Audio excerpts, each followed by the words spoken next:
한번 따라해 보겠습니다. 성도들이 서로 위로하는 기도. 여러분, 이 세상을 살면서 힘드십니까? 안 힘드십니까? 좋을 때가 많이 있습니까? 아니면은 힘들고 어려울 때가 많이 있습니까?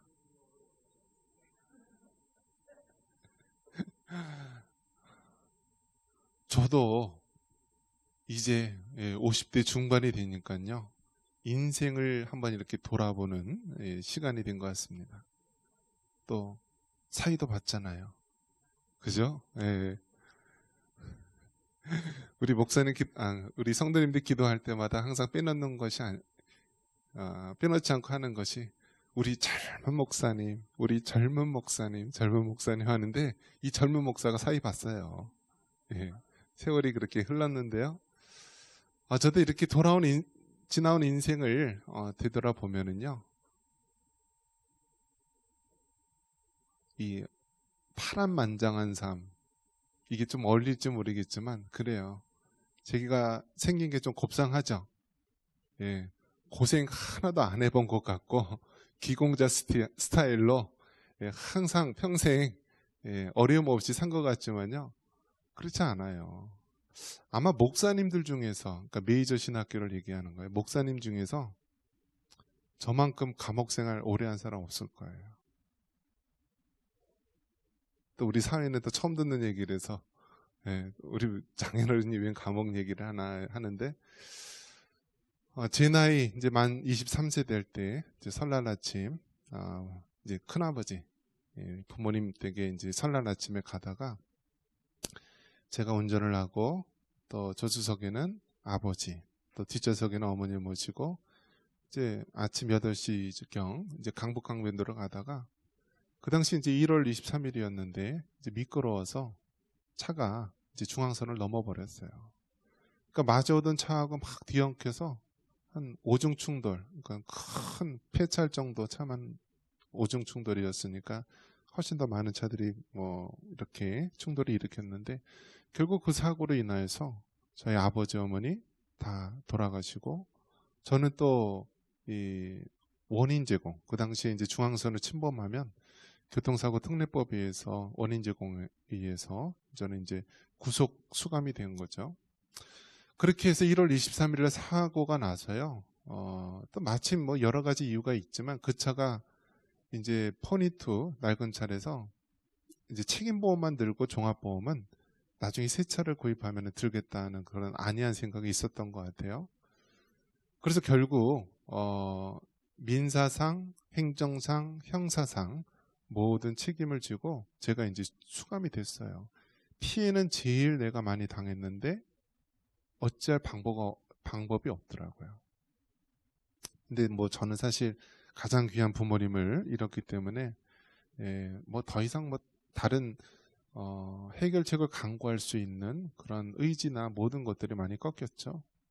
뭐 요즘 같으면은 뭐 국가를 상대로 뭐 도로를 상대로 소송이라도 해보겠지만 그 당시에는 뭐 부모님이 돌아가신 것 자체가 너무 큰 충격이었기 때문에 아무것도 할 수 없었죠.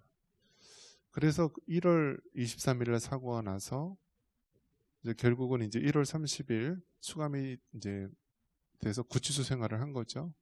그래서 1심에서 금고 1년, 이제 2심에서는 벌금형으로 나오는데 그 사이에 이제 피해자들이 워낙 큰 피해를 입었고 또 저희는 이제 제법 서울에서 잘 사는 집안이었어요. 저희 아버지께서 건축업을 하시고 성실하게 일하셔서 뭐 4층 집, 내 집 마련해서 다 밑에는 세 주고 그렇게 살았는데 워낙 이제 피해가 크기 때문에 그 집도 다 압류가 되어 있고 뭐 굉장히 복잡한 상태였죠.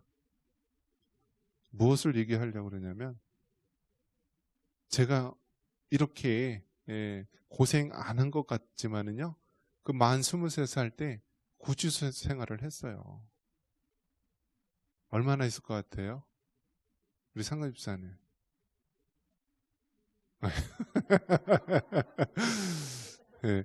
1월 달에 수감이 돼서요. 8월 달에 나왔어요. 8월 달에. 그러니까 7개월가량을 한 거예요. 7개월간. 그런데 그 짧은 시간에 수감 생활을 했는데 그 안에서 온갖 고난을 다 당했어요. 그래서 겨울에는 동상이 걸렸고요. 여름에는 피부병이 걸려서 온몸에 막 이렇게 욥과 같이 막 피부가 악창이 나서요. 앉아 있을 수도 없을 그런 상황이 됐어요. 정말 인생이 너무나 힘들고 고달프고 뭐 더 이상 얘기할 수가 없었죠. 제가 있었던 데 그 구치소가 뭐냐면 이제 그 영등포 구치소예요. 이제 서울 고척동에 있는 영등포 구치소인데 그 구치소가 1949년도에 지어서요. 아주 시설이 얼마나 낙후되고 후졌는지 몰라요. 겨울에는 그냥 찬물로 머리 감고 일주일에 한 번 뜨뜻한 물로 목욕시켜주고 그야말로 그냥 고생하는 데가 바로 그곳이고요. 이번에도 청송교도소에 갔는데요. 그 방안이 3명이 있었는데 3명이. 근데 저희 때는 몇 명 있었냐면요. 7명 있었어요. 7명. 제 아내랑 결혼을 했는데요. 아내가 나보고 이상한 버릇을 발견했어요. 그 버릇이 뭐였냐면 잠을 잘 때 베개를 베고 천정을 바라보고 자야 되는데요. 그냥 옆으로 누워서요. 이 팔베개를 하고 이렇게 자는 거예요. 이렇게. 그리고 하루 종일 자요. 밤새도록. 왜냐하면 그 수감 생활할 때요. 워낙 사람들이 많이 들어오고 감옥은 좁고 그러니까요. 칼잠을 자기 시작한 거예요. 칼잠. 여러분 칼잠이 뭔지 아시죠? 그냥 자는데요. 나중에는 막 범죄와의 전쟁 이런 것 때문에 막 죄수들이 많이 오니까요. 이 감옥은 좁고 감당을 못하니까 계속 밀어넣는 거예요. 그래서 나중에는 원래는 머리 이렇게 자야 되는데요. 그렇게 사람이 좁으니까 머리다리로 잤었어요. 그렇게 힘든 세월을 했었는데 사실은 정말 살 소망도 없는 그런 가운데 있었지만 지나온 삶을 보면은요. 그 당시에는 예수님 믿는 상태였고 또 고등학교 1학년 때서부터 18년 동안 영락교에 다녔었고 정말 이 신앙적으로 그 모든 것들을 이해하려고 해도 할 수가 없어요. 근데 단 한 가지 하나님 내가 당한 이 고난이 내가 정말 어떻게 받아들이고 해석할 수가 없으니까 10년 후에 다시 한번 내가 돌아보기 원합니다. 그렇게 기도를 했어요. 그러면서 10년 후에 제가 어떻게 됐다고요? 93년도에 사고가 났는데 2003년도에 내가 총신대 신학대학원에 들어갔어요. 그래서 10년 만에 제가 다시 그 기도를 돌아보면서 저는 그 전까지 하나님 왜 우리 부모님 데려가셨나요? 정말 하나님 잘 믿고 신앙생활 하면서 이제 좀 행복하고 좀 효도할 기회도 드리고 그렇게 살아야 되는데 왜 우리 부모님 데려가셨나요? 그런 원망 섞인 일이 있었는데 하나님께서 그러시더라고요. 왜 부모님을 데려가셨느냐의 기도에서 왜 하나님께서 나를 남겨두셨는가라는 기도 제목으로 바뀌게 됐습니다. 그래서 10년 후에 제가 어떻게 됐다고요? 주의 종을 만들기 위해서 이제 감옥에서 그 어려운 힘든 시간을 보내면서 나오게 된 것입니다.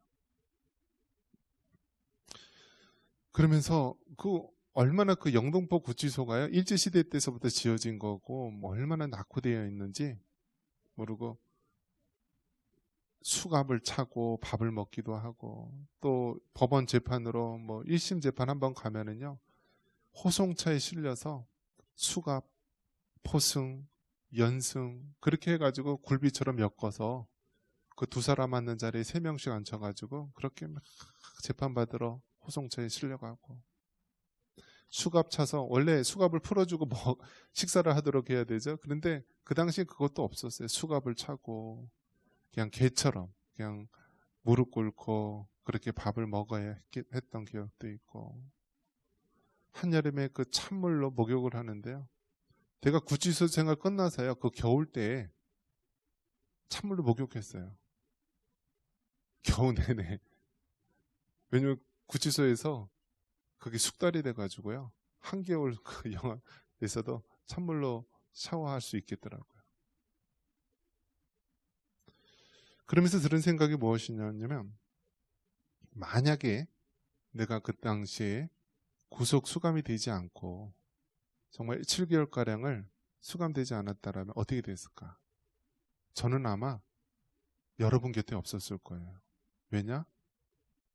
그냥 살 소망이 없기 때문에, 정말 너무나 힘들고 어려운 상황이기 때문에 아마 제 스스로 목숨을 끊었을 거예요. 근데 그 구치소 안에서도 이제 부모님 장례를 다 마치고 들어가서 있을 때, 더 이상 살 소망이 없어서 목숨을 끊고 싶은데, 그럼 어떻게 죽는 게 가장 좀 덕이 될까요? 그 당시 생각나는 게 무엇이냐면, 금식해서 그냥 주님 곁에 가는 게 낫겠다. 근데 여러분, 구치소 안에서 금식하면 가만 놔둘까요? 안 놔둬요, 안 놔둬요. 거기서는 사람이 이제 행여 무슨 일이 생기면은 그 안에서 책임을 져야 되기 때문에 그런 걸 다 일일이 합니다. 그래서 결국은 그 안에서 하나님께서 나를 변화시키는데, 처음에는 제가 기계공학을 공부했기 때문에 이제 기계공학 공부하고 그 당시 더 이상 한국에 살고 싶지 않아서 이제 호주라든지 미국으로 유학을 가고 싶고 떠나고 싶은 생각이 가득했어요. 근데 하나님께서 하루 이틀 한 달 두 달 하면서 어느 날 밤에 잠을 자는데요, 감옥에서는 바깥 세상을 볼 수가 없어요. 그런데 그 고척동에는요, 저 산꼭대기 집이 있어요. 근데 그 산꼭대기에 그 빨간 십자가 불이 보이더라고요. 근데 어느 날 그 빨간 십자가를 보면서 그냥 눈물이 하염없이 흐르면서 하나님께서 주의 종이 되도록 서원 기도를 하게 하시더라고요. 그래서 하나님, 나의 도움을 필요로 하는 사람을 위해서 내가 참 목자가 되어서 남은 여생 살겠습니다 하면서 서원 기도를 하고, 그 서원 기도를 한 이후에 그 몸에 악창같이 난 그 모든 피부병이나 질병들이 일주일도 안 되는 사이에 다 사라지고, 이 피해자와의 합의가 제대로 이루어질 수가 없었죠. 종합보험도 제대로 들지 않고. 그래서 모든 거를 다 손해배상을 저희가 갖고 있는 것으로 다 배상을 해야 되는 상황인데, 그 손해피해액도 굉장히 큰 액수였어요. 그래서 결국 집이 다 날아가게 되었는데, 그 합의하기까지 8명이나 되는 많은 사람들 합의하기까지 다 중환자들이죠. 다 그렇게 해서 결국 기적적으로 합의를 해서 이제 벌금형으로 이제 나오게 된 것이죠. 이것이 여기 서 있는 저의 모습입니다. 어떻게 좀 고생 좀 한 것 같아요? 그런데 어떻게 이렇게 그 많은 시련과 고난이 있었는데 어떻게 이렇게 서 있을 수 있죠? 바로 위로의 하나님, 위로의 하나님이 계셨기 때문에 그랬던 거예요. 만약에 정말 그때 하나님 믿지 않았다면은 어떻게 그 어려운 시련을 겪을 수 있었을까? 근데 하나님께서요, 그 어려운 고난을 당하면은 피할 길을 주시고 감당할 수 있는 믿음을 주시는 거예요. 그 당시에 이 만났던 사람들 보면은요, 그 면회 와서 영치금 넣어주고, 또 교회에서 그 믿음의 권사님들이 그렇게 교회에서 중보기도 해주시고요. 이 모든 것들을 할 때 정말 나 혼자였다면은 그 모든 시련과 어려움을 겪을 수 있었을까? 그런데 위로의 하나님께서는 제 마음을 주장하시고 그것을 신앙으로 해결할 수 있는 그런 믿음을 주시고요. 또 주변에 있는 성도들을 통하여서 믿음의 또 많은 그런 분들을 통하여서 늘 격려해주고 위로해주고 그 기도의 힘으로 버틸 수 있도록 해준 거예요. 그래서 제가 구치소에 있을 때 가장 많이 편지를 저한테 써준 사람이 있어요. 누구일 것 같아요? 지금 여기 있는데. 바로 우리 제 아내 사모가 그 편지를 그렇게 많이 써주더라고요. 그 안에 있을 때. 그래서 여러분, 정말 사람의 변화는 쉽게 되지가 않아요. 그런데 위로의 하나님을 만나게 되면은요, 그 마음이 눈 녹듯이 녹게 되는 거예요. 그리고 하나님께서는요, 고난과 어려움을 통했을 때 혼자 내버려 두시지 아니하시고 늘 돕는 배필, 또 돕는 영혼들을 붙여주세요. 그래서 그 모든 어려움들을 이겨나갈 수 있도록 하시는 것입니다. 저는 이러한 이제 삶의 인생을 당하였을 때, 야, 어떻게 그 큰 고난을 당했을까? 어떻게 하루아침에 부모님을 다 잃고, 또 부모님 평생 마련했던 그 4층 집도 다 날아가고, 또 멀쩡하게 대학 다녔던 대학도 다니지 못하고 휴학해야 됐고, 그 모든 고난을 어떻게 감당했을까? 위로의 하나님, 또 하나님께서 많은 믿음의 분들을 통하여서 그 위로의 기도를 통하여서 겪을 수 있도록 해준 거예요. 자, 그러면 우리 주변에 어떻습니까? 우리 주변에는요, 정말 하나님의 위로가 필요한 자가 있고요, 우리 주변은 정말 위로와 격려가 필요한 그런 지체들이 너무나 많이 있는 거예요. 제가 전도사로 사역했을 때요, 어떤 일이 있었냐면은,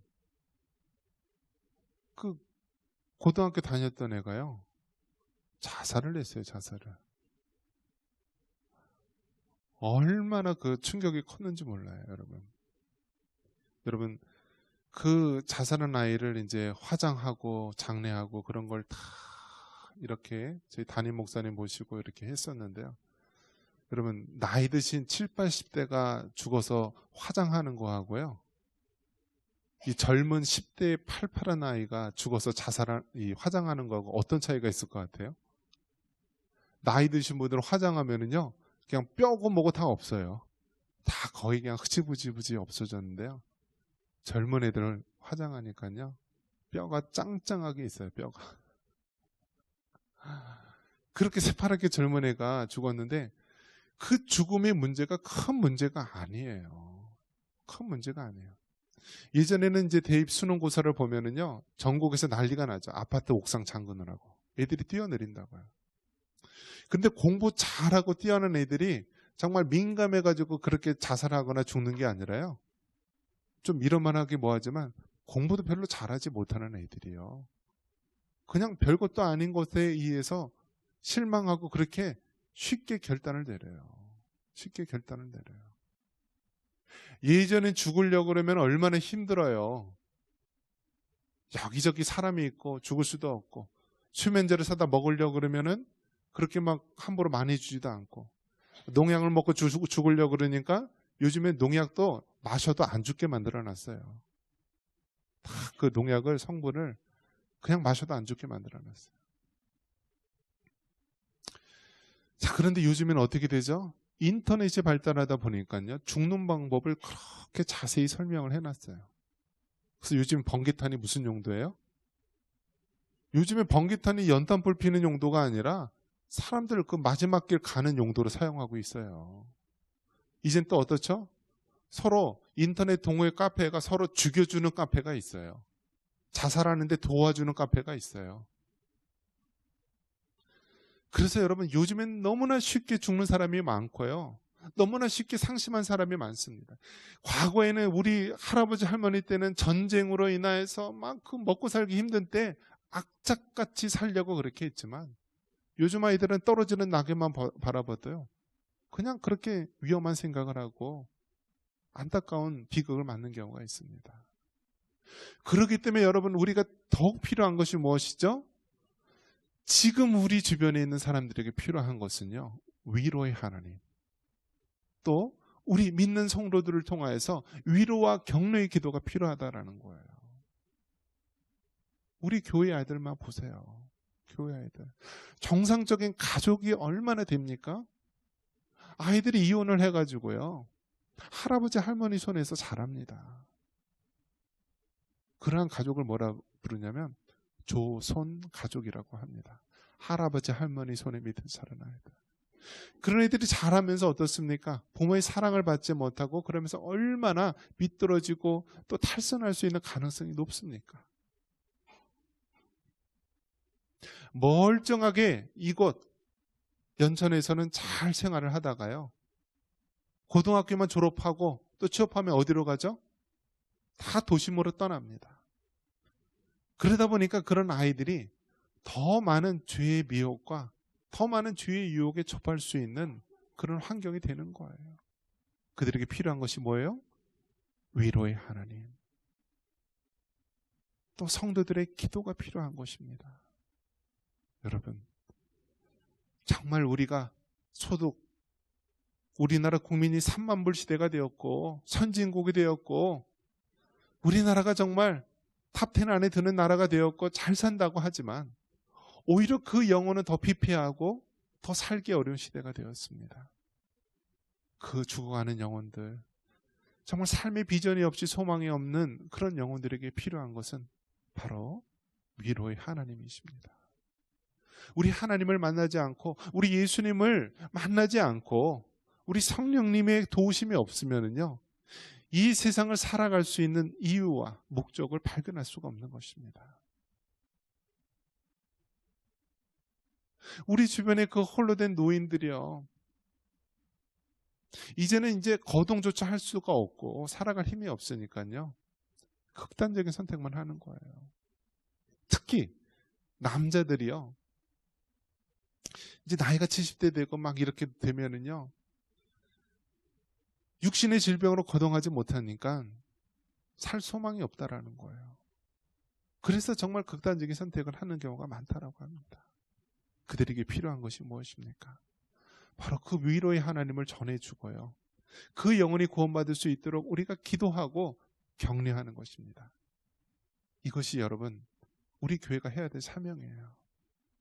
2019년도 통계청 조사에 의해서 경기도 중에서 이 연천이 자살률이 제일 높다고 하는 것은 바로 우리 청산교회 성도들이 그 죽어가는 영혼들에게 복음을 전하고 어둠 속에서 마지막 그 어둠 속에서 방하는 영혼들에게 그 위로의 하나님을 전해줘야 되는 거예요.